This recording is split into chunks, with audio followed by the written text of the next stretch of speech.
Open கேட்டகரியா கொண்டுட்டு போகாம இந்த இடஒதுக்கீட்டிலேயே நீங்க வந்து உட்கார வச்சதுனால எங்க பட்டியல் மக்கள்லயே இன்னும் சில பேருக்கு வந்து வேலை கிடைக்க வேண்டியது கிடைக்காம போயிருச்சு அப்படின்னு பாதிக்கப்பட்டவங்க வந்து நீதிமன்றத்துக்கு போறாங்க. நீதிமன்றம் வந்து ஒரு துணை கமிட்டியை வந்து அமைச்சு விசாரணை பண்ண சொல்லுது. கல்பனா நாயக் வந்து மகாராஷ்டிராவை சேர்ந்தவங்க, இவங்க வந்து தலித் சமுதாயம், நாமளும் ஒரு ஒடுக்கப்பட்ட சமூகத்துல இருந்தா வந்திருக்கோம், அதுபோல இங்க இருக்கக்கூடிய வந்து ஒடுக்கப்பட்ட சமூகமான தலித் மக்களுக்கு இப்படி ஒரு மாபெரும் அநீதி வந்து இழைக்கப்படுது அப்படிங்கிற நோக்கத்துல இவங்க என்ன பண்றாங்கன்னா அறவழியில நியாயமான முறையில் சட்டப்படி அதன் சார்ந்த விஷயங்களை லெட்டர்களா நம்ம அனுப்புறாங்க. இந்த விஷயம் வந்து நடந்துட்டு இருக்கும் பொழுதுதான் நாயக் அவங்களுடைய அலுவலகம் பத்திக்கிட்டு எரியுது. இது வந்து 29/7/2024 அன்னைக்கு பத்திக்கிட்டு எரியுது. அந்த நாள் தான் இந்த அம்மா வந்து நீதிமன்றத்தால் சொல்லப்பட்ட துணை கமிட்டி இருக்குல்ல, அவங்க வந்து திருத்தி சரி செய்யப்பட்டு கொடுத்த அந்த லிஸ்ட்டை வந்து இந்த அம்மா பார்த்துட்டு ஒப்புதல் கொடுக்கணும். ஆனா இந்த அம்மா பார்க்கறதுக்கு முன்னாடியே அந்த ஆபீஸ் ஃபுல்லா எரிஞ்சிருச்சு. அதுல உள்ள அனைத்து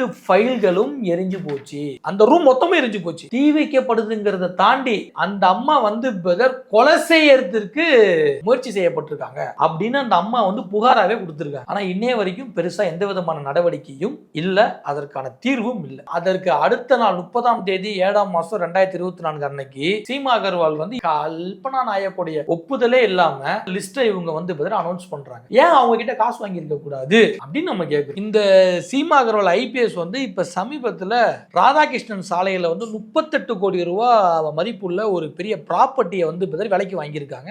இது எப்படி? அப்ப இதை வந்து vigilance and anti corruption department வந்து விசாரிக்கணும்னு நம்ம சொல்றோம்.